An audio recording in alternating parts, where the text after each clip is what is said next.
boy Alex. What's up, Alex? How you doing? What's up, Dala? Everything's good here. How are you? Good, good, good. Tell us a little bit about yourself, man. Little brief background about who you are, where you've been. My name is Alex Jacobson. I'm 33 years old. I was born in Los Angeles in 1987. And at 3 years old, I moved to Tokyo. I started judo at 7 in Tokyo. And at 9 years old, I moved to Florida, Coconut Creek, or Boca Raton, and that's where I started judo. And that's also the area I'm living right now. Doing judo ever since then, up to this point. I took some time off in high school, but where I went to high school in California. I moved to California again, so I've been moving around my whole life. And yeah, after high school, I decided to go back to Japan. And I had a calling to go back to judo after wrestling in high school, and made my goal, made my dream of making an Olympic team back when I was living in Tokyo when I was 19. And I've been pursuing it ever since. It was an uphill battle all the way through. September 2018. I was able to fight for a medal in international Olympic qualification tournament in the Dominican Republic, and that was my 5th try, or actually more. It was my 6th or 7th try. So we have these, Continental Opens. They're like the lowest level international qualification tournaments, and so there's a lot of regional ones. So there's ones in Dominican Republic, Peru. So I went to ones in Argentina, Peru, Ecuador, and I fought in the Dominican Republic 3 times. So I've been traveling in South America and Caribbean at these Continental Open competitions. And I think that was try number 6 or so, or maybe number 7, 6 or 7, that I needed a top 5 finish, and if I didn't get that top 5 finish, my Olympic dreams were over. And I got my top 5, and then I started competing, and at the end of so I was finally able to compete at Grand Prix Grand Slam level events in 2019, and I was, at that point, I was behind points, and I had to make a big statement, or there was no Olympics for me. And everything was on the line in November and December. At that point, it didn't go well. It was I wasn't able to go to the next level 8 months ago, 9 months ago. As an athlete, when you compete, you realize patterns about yourself. Like, how do you react in these times? Like, when you're when you're in a match, you ask yourself, what happens in the match that causes you to lose? And you dwell on that for a long time. After you lose a match, there's been times where I would travel to a different country, and I lose the first match, and you're done, right?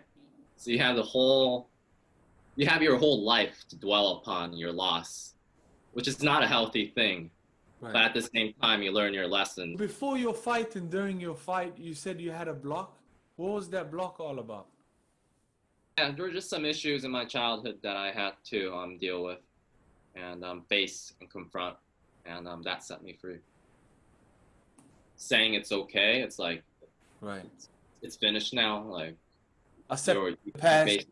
Yeah. And just thinking about how can we go forward. Was that the only block, or was that other factors such as? Okay, so that was my mental block. Yeah. That I knew in my matches that there was something keeping me from winning. Like, the match would be like, you know, super close and being able to really win in those really high pressure situations where a lot of things are on the line. I don't know, like I haven't competed since then because of Corona, but I feel confident that that was the number one thing that was in my way to going to the next level. I see. Yeah. And were there other challenges? I mean, Yes. Other challenges are physical. You know, it's in Japan, in Japanese, they say shin, gi, tai, and that's a martial art. Shin is for heart. Gi is technique, and tai is body. So shin was the number one thing, going over overcoming, you know, who I was and like why am I behaving this way, and like really understanding your true self. Because I realized, you know, as a kid, this is what I loved to do. Like I loved moving my body, I loved expressing myself physically and playing sports and, you know, experimenting with like massage and stretching.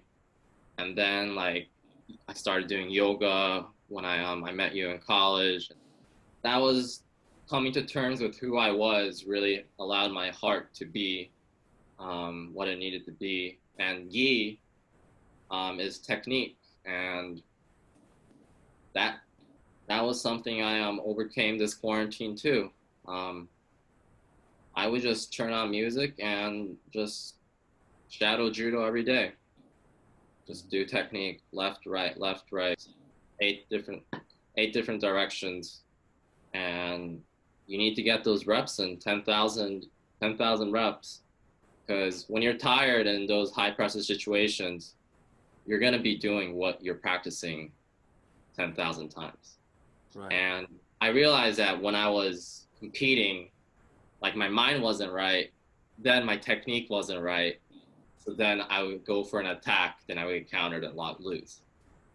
So like I had some bad habits that I had to correct. And that was one technical issue that I had to fix, and just understanding that all movements are possible to do.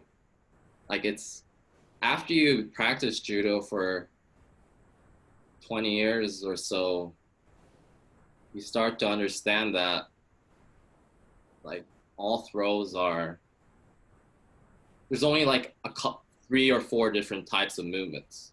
So all you have to do is master 4 of those movements, do 10,000 times each, then you could do any throw you want. Just playing the techniques over and over in my head and just visualizing the steps and being able to rely on that is another thing that I was able to do with all the time I had in my hands during quarantine. And the last one is tai, man, shingi tai, body. I realized that there were parts of my body that were holding me back to go to the next level. Like I had a really imbalanced muscle structure. My back muscles were small, but like all the muscles around my spine and my lower back is like huge. But, like my back was not wide. So we had to like get that fixed. And then I had to fix my elbow, 3 years of pain. I couldn't do any hard pulling, so I couldn't get bigger. So that was like my dilemma for 2 years, man. I'm trying to get big at 81 kilos, but like, okay, so I want to get bigger upper body. So then I would, you know, lift heavy weight, but then my elbow starts hurting. So like that just like things like that, like hold you back. So like I'm fighting guys that are, you know, cutting down from 85 kilos, and I was just fighting at, you know, I was weighing 81 kilo or 80, maybe 80 or 81 normally. So I just had to get bigger and be able to put all the muscles in the right place in order for them to be effective in competition. And then, So how do you manage all of that during COVID times? well, that's the best because I have so much more time because it's COVID now. Especially because when it wasn't COVID, man, I had practice, you know, 5 nights a week. I had to work and I had to fund myself to these tournaments and find ways to get there. And just like my mind was just like all cluttered and stressed. But now like I don't have anything that's, you know, I'm just enjoying, and there's nothing planned right now. We don't, the athletes don't know what's going on. So What does the future look like? I hate to say that there's no plan, because we don't know. The athletes don't know what's going to happen. The International Judo Federation hasn't released a statement. Let's hypothetically say that it will happen. How do you feel? Do you feel ready this time? I'm technically and mentally and even physically really happy with how I feel right now. So yeah, so from next week, we're gonna be training again on judo at the club, at the National Training Center that I train at. You know, it's been hard to train there, and they were closed on and off and for a long time. I'm gonna finally start training. Yeah, so we got to get tested, I think, every month to make sure we're negative. And I got tested. It's been over a month, so I had to go get tested before I joined practice. Yeah, just looking forward to doing some hard judo training, because that's the hardest.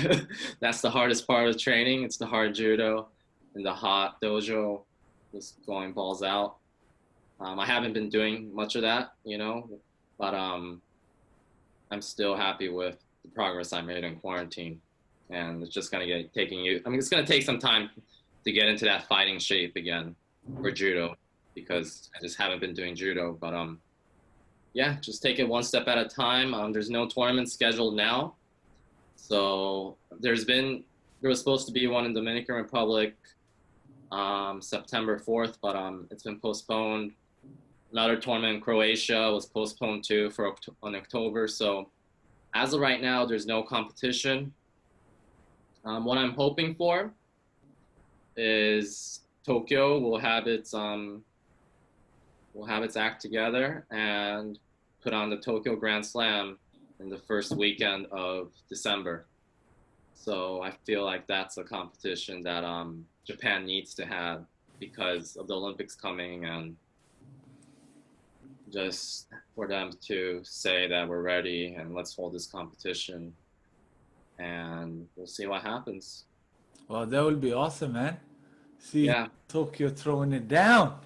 Yeah, the Tokyo Grand Slam. Do you have any advice for anybody who's working out and for a big goal like you did? It's really easy to set a big goal. I think when I set that goal, I didn't put much thought into it. If I actually put in more thought, I probably wouldn't have gone down this route. There was a lot of times when I regretted it. You know, because I mean, last year was tough, but like 3 years ago was tougher. 4 years ago was tougher. So like, it's just like a race against time to get better in order to get ready for Tokyo, and it was just one step at a time. And you're not going to get there as fast as you think you're going to get there. You might be super talented, and you might, but it's super competitive to get to the top. What kept you going? I had nothing else. This is what I dedicated my life to. I didn't have kids. Like, that's probably another reason. Like, I didn't get married, or I didn't have a kid, so I was able to do what I wanted to do, and I didn't get stuck with a full-time job working for somebody and not being able to pursue this. So I always prioritized my training and judo, and gave myself a schedule where I could, you know, work and train, but like at the same time not improving in both as much as you want. Right. You know what I mean? Like at the professional level, you don't have to worry about money, and all you got to do is train, and you got everything else handled, so you could just go straight up. But like if you're in the middle, you got to grind and work, and it's just at that time, man, like the guys already up there are just improving so much faster than you. Right, right. So you have to, those are the times where you realize you want to quit, but you have to keep going. And another thing about keeping going is you might not want to keep going if you don't love what you're doing.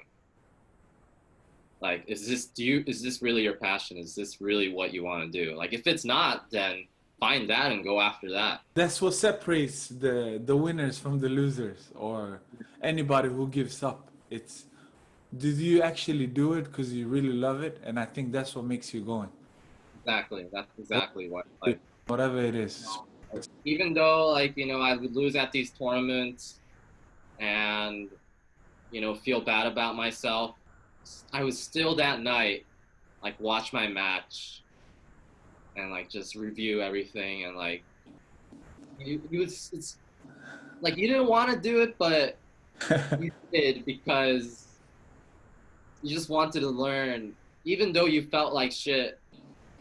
And you have to, like, you still love it enough where you would, you know, watch your match and then you would go watch the final. You can't stay like that. Like, if you stay there, you're not gonna get out. Like, you're gonna have to go to the next level or you'll not get out. So you gotta take risks and keep going. But if you love it, then, you know, you'll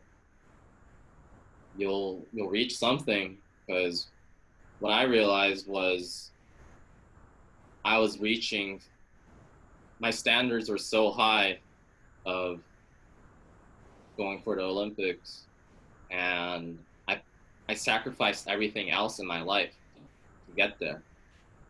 It's like I shot for the stars, but then, like, you know, after everything happened, we didn't know what our future was going to be.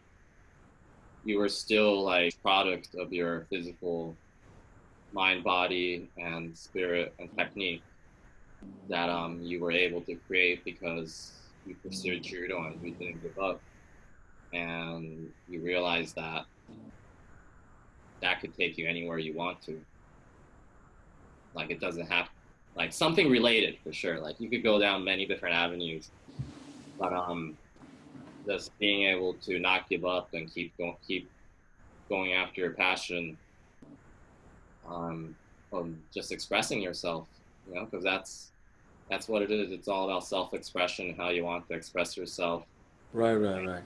I enjoy expressing myself physically and expressing myself in a match or a fight or whatever you want to call it, and that keeps me going. Thank you. Fair enough. How is the US compared to Japan? Car lifestyle and the transportation. I was living in Tokyo pretty centrally before I moved to Florida, and it was a grind, you know, living in Japan, because what I would do was I would wake up early in the morning, pack my gi, take the train to work, and find a way to work out, and then take a nap somewhere, then take the train and eat somewhere, then go to some university to train judo, then go home. It was just like, it was a crazy schedule. Just being on your feet everywhere. But here, since I have a car, it's like my trunk, and, you know, it's in Florida, so you could take a shower anywhere, and you just have everything just ready to go. And not everything's pretty close where I live, so it's super convenient to basically super convenient to train and travel. And as long as you don't have to travel in the rush hour in Florida, it's good. How are the people different? South Florida, it's known to be too warm, but I think they're pretty warm. Genuine. They're more genuine here. You know, people say what's on their mind in an instant, and in Japan, it'll take somebody maybe a few years for somebody to open up to the level that some people do in an instant here. People just spit their opinions here, right? And I feel like that actually rubbed onto me too. And I just say what I want when I'm out and about too. I can tell you what I do feel different is perhaps when I was constantly eating meat, I would maybe feel like a 7 physically, but now I feel like 8. Well, it's the opposite of probably what everybody who eats meat thinks, right? That Yeah. And another thing is after I eat meat, my body would I could feel my body processing it, and that would like kind of make me lethargic. But if I don't eat meat, I don't have that feeling, so I'm still fresh. You know, like after you eat a big meal, like you're gonna have something happen in your body yeah. physically that's gonna like do that. But like if I don't eat meat, that doesn't happen. Was it hard to stop? No, it wasn't hard for me because I was cooking and there's so many good meat-free options out there, man. It was like it tastes like meat. I got these burgers. I can't tell the difference. I really can't tell the difference. Wow. So I don't mind it. And like I got all these vegetarian protein shakes. So I'm getting enough protein. And I still eat rice and I stopped eating fish, but I started eating salmon. So I eat salmon now. So Fair enough. sushi too. So I'll eat sushi. I'll eat sushi. Fair enough. Changing the topic a little bit, but do you have any regrets, like just in life in general? I would have regretted if I quitted, but since I didn't, I don't. Respect on you, man. Yeah, Man, I respect that. yeah, for sure. Because I wouldn't be here now in this position in my shoes if I did something differently. You know, so I'm happy with where I am, and I'm just enjoying the journey. Respect. What makes you Genki? Working out, jumping in the pool. That That's your happiest moment. it's like 10 seconds into the pool, I'm like, I change, like from A to B. Or like, you know, when I get in the sauna and the sweat starts dripping, or when I start warming up and my blood starts flowing, it's that. When you're in there, you're just it's the closest thing to space, you know? People say I want to go to space, I want to go to space, I want to float in space, but like why don't you just jump in the pool and Float. like pretty similar, bro. Like you could do whatever you want down there. Fair enough. How is the situation in Florida? Like now, when it's Corona going around and everybody being careful. You know, the media, they keep saying Florida's the new hotspot, and I don't know, man. The numbers don't make much sense to me. Um, I know a lot of people here, and none of them's been affected. Maybe only a few. I think I only know like 2 people that's even been infected. You know, let alone dying from it. So, you know, people are really panicking, and half of the country is panicking, and the other half is, you know, the anti-maskers that want to go back, that don't want this to just drag on. Because I think that's what the deal is. Like, the thing with the masks is like we can't make this normal. Like this can't just happen for 2 years. It's not right. Like I teach kids as my job right now, like during this time, and everybody's wearing masks. And one of the kids, man, they had little spots on their mouth, and that's from the mask. And it's not good. So, you know, in society, we all have to cater to the weakest. And that's exactly what we're doing now. We're catering to, that's the statement the US is saying. We have to take care of the older people and the vulnerable. So because we have to take care of the vulnerable and the oldest, we have to shut down the country. Like, it doesn't make much sense, right? Like, everybody's following that narrative. And like, okay, if you don't wear masks, like, yeah, you might, like, yeah, well, if you don't wear masks, then you might infect my grandma. That's what people would say. Not be able to move on with their life, and society is not going to be able to move forward. How do you think that we should keep the safety then? Like responsibility? Responsibility, man, stay healthy. If you have to wear a mask, it's not a big deal, but like, just because this is happening, you know, we can't move on with sports or all these like after school, like kids, man, kids aren't affected by this and they have to wear masks and then they can't do their judo. And it's just, you know, you have to keep moving on, you know, and raise your immune system. That should be your responsibility to do what you got to do to raise your immune system and start thinking of it that way. Stop telling people to wear masks. Start taking what you got to take to keep yourself healthy and strong. Fair enough. And that's Mr. Alex's opinion. Fair enough, fair enough. Do you have any last words for trying times like this? Any positive words? Follow your bliss. Do what you love. Especially now, because you can't rely on anyone anymore. Like, there's no secure job. There's none of that anymore. I'm not gonna say there's none of that, but it's what if you're gonna pursue that, pursue what you love, and that'll make you happy, and you can make a living doing what you love. So you heard it all from my boy Alex. Thank you so much for your time, and we're out. See you in the next video.